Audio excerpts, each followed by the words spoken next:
Well, Hamburg is among the first in the region to create a town-wide quiet zone for trains. And while the process has taken almost a decade, it should be a lot quieter by the end of this summer.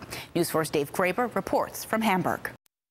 On a normal day, trains run along these tracks in the town of Hamburg about once every 20 minutes, sometimes more frequently than that, leaving residents living in this area with little relief. But it's also one of the few areas in the entire town that remain before all of Hamburg becomes a horn-free quiet zone. Joseph Lipinski moved into a house set between two busy sets of tracks more than 40 years ago.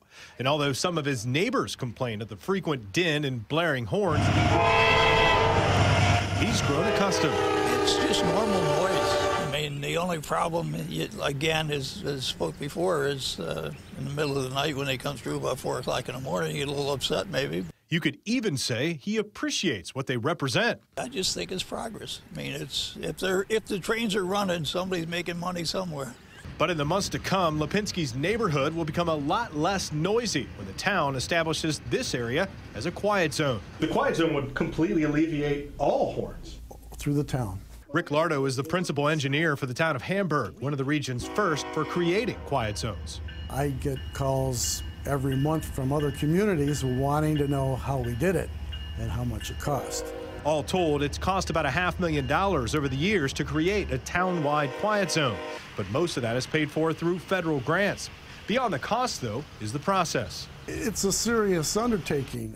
There's, traffic concerns in the public, the federal government, the state, and the railroads themselves. They take a long time to review things, and they have engineers that look at things very carefully, and it's their approval that takes the longest. Lardo says he's hopeful that this final phase of the Quiet Zone project will be wrapped up by the end of this summer, but still much of the process remains in the hands of the railroad companies.